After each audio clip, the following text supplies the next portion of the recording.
Halo, assalamualaikum warahmatullahi wabarakatuh.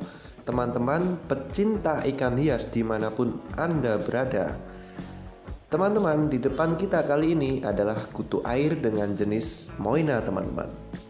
Nah, dan yang di depan kita satunya adalah kutu air dengan jenis Daphnia magna. Untuk mengetahui perbedaan dari kedua kutu air ini, saya himbau untuk stay tune di channel ini.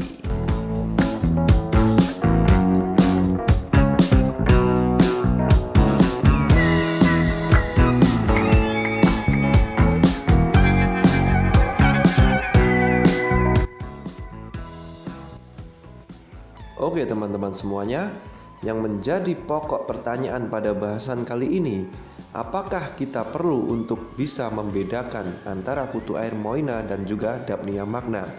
Jawabannya sangatlah perlu teman-teman.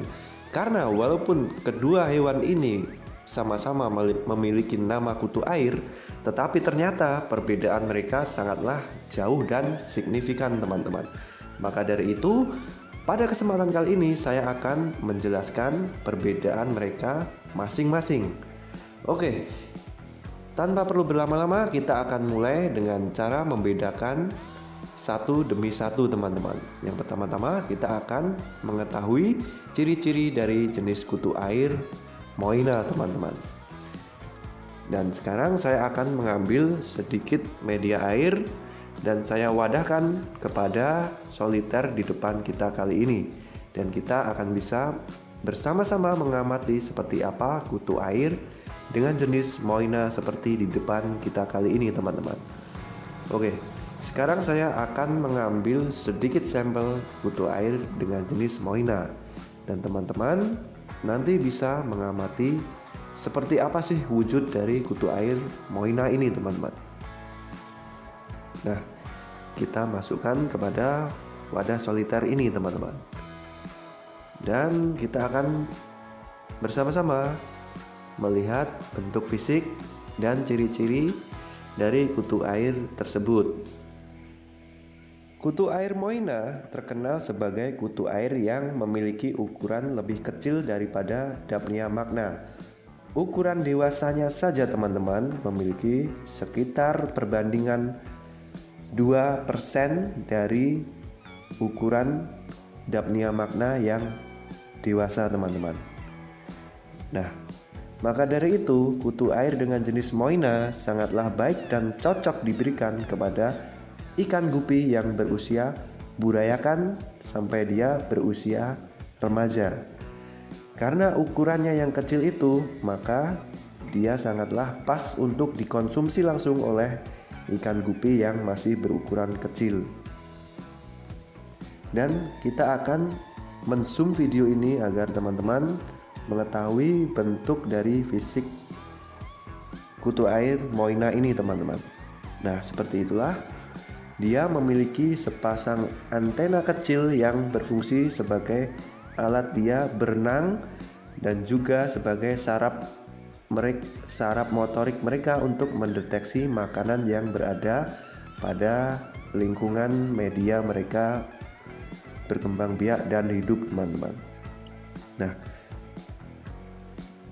kutu air Moina ini bisa kita dapatkan di alam liar yang memiliki ciri-ciri perairan yang tenang dan tergenang.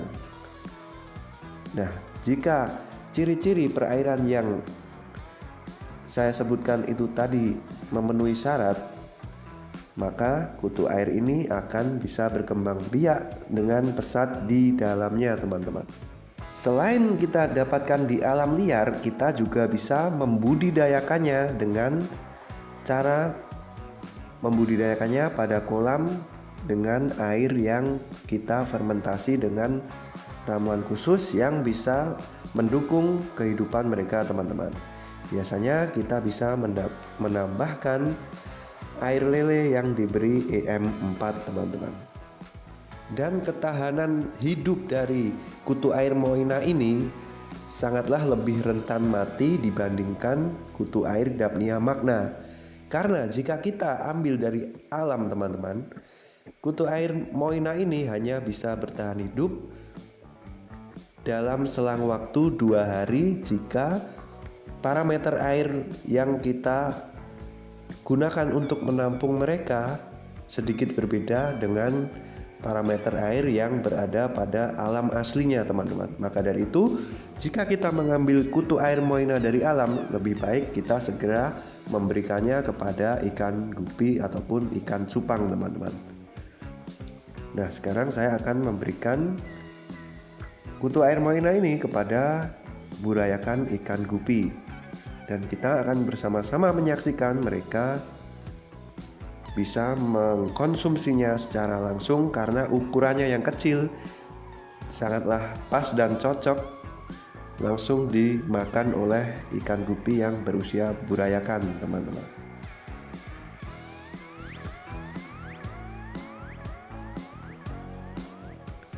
Nah, seperti inilah ikan gupi burayakan yang kita berikan kutu air Moina. Mereka bisa mengkonsumsinya langsung dengan lahap, teman-teman. Dan dampak positifnya, karena ini pakan hidup, maka bisa memenuhi nutrisi yang ikan gupi burayakan butuhkan, teman-teman. Seperti ini, mereka memakannya dengan lahap. Dan juga kita juga bisa menambahkannya kepada ikan gupi yang berusia remaja sampai dewasa. Karena ya itu tadi, kita menimbang dari kandungan nutrisi yang dikandung oleh pakan hidup, terutama kutu air dengan jenis Moina. Bisa kita saksikan ikan gupi yang berusia dewasa pun memakannya juga dengan lahap. Lalu kita akan membahas kutu air dengan jenis Daphnia magna. Teman-teman, perlu kalian ketahui, Daphnia magna ini tidak bisa kita temukan di perairan bebas atau perairan liar yang berada di Indonesia, teman-teman. Kita hanya bisa mengkulturnya pada sebuah wadah media, dan kita hanya perlu memberikan kebutuhan pakan dan parameter air yang mereka butuhkan. Oke, kita akan ambil sedikit sampel lalu kita tempatkan pada sebuah wadah soliter supaya teman-teman semuanya bisa mengetahui ciri-ciri fisik yang terdapat pada kutu air Daphnia magna, teman-teman. Nah, kita berikan kepada wadah ini dan kita akan menyaksikannya bersama-sama. Oke, teman-teman, ini adalah kutu air Daphnia magna. Perbedaan fisik dari kutu air Moina adalah yang pertama, Daphnia magna memiliki ukuran tubuh yang lebih besar berkali-kali lipat daripada ukuran tubuh kutu air Moina. Tetapi ada sedikit persamaan, yaitu kutu air Daphnia magna juga memiliki 2 antena sensorik yang dia pakai untuk berenang dan juga untuk mendeteksi pakan yang berada pada wadah medianya, teman-teman. Lalu perbedaan fisik yang lainnya adalah kutu air Daphnia magna cenderung lebih pipih ataupun oval, tetapi ukuran tubuhnya lebih besar daripada kutu air Moina. Nah, seperti inilah, teman-teman. Warnanya pun biasanya cenderung lebih merah. Nah, untuk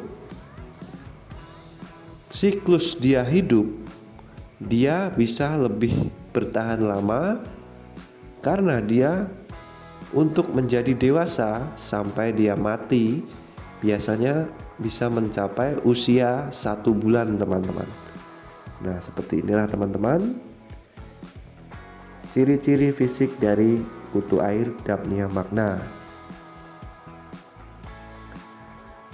Jika kita zoom, mereka memiliki ciri-ciri fisik yang sedikit berbeda dan juga ada juga sedikit persamaan daripada kutu air dengan jenis Moina, teman-teman.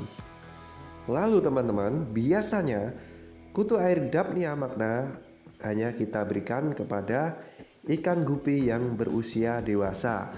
Karena ukuran tubuhnya yang besar, dia hanya bisa dikonsumsi oleh ikan gupi yang besar pula, teman-teman. karena kita juga harus menyesuaikan ukuran mulut dari ikan gupi tersebut. Nah, ini kita berikan kepada ikan gupi mini panda yang sudah berusia besar, teman-teman. Dan mereka bisa langsung melahapnya dengan langsung dan tanpa kendala.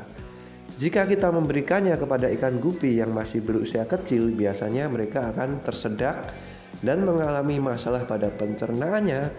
Lalu ikan gupi yang masih kecil bisa mati mendadak, teman-teman, karena dia tersedak oleh kutu air Daphnia magna. Nah, kutu air Daphnia magna juga sangat bagus jika diberikan kepada ikan gupi yang berusia indukan ataupun indukan ikan gupi yang sedang hamil, karena bisa mencukupi kebutuhan protein dan nutrisi untuk dikonsumsi oleh ikan gupi yang hamil itu, teman-teman. Biasanya ikan gupi yang hamil memang sangatlah memerlukan nutrisi yang sangat tinggi untuk dibagikan kepada burayakan yang sedang dikandungnya. Nah, teman-teman, ini adalah saat ketika saya membandingkan secara langsung kedua kutu air ini. Bisa kita amati sangatlah beda ukuran dari kedua kutu air ini. Yang kiri adalah kutu air Moina dan yang sebelah kanannya adalah kutu air Daphnia magna, teman-teman. Ukurannya sangatlah jauh berbeda. Karena itu kita harus memanfaatkannya secara benar supaya tidak salah dalam mengaplikasikannya sebagai pakan tambahan kepada ikan gupi, teman-teman. Nah, yang ini adalah Daphnia magna. Teman-teman bisa mengamati ukuran tubuh mereka sangatlah berbeda jauh dan fungsi mereka untuk kita berikan kepada ikan gupi juga sangatlah berbeda. Yang satu untuk memenuhi burayakan, yang satu untuk memenuhi ikan gupi yang berusia dewasa. Oke, terima kasih. Salam satu hobi. Salam dari channel Hobi Terdalam.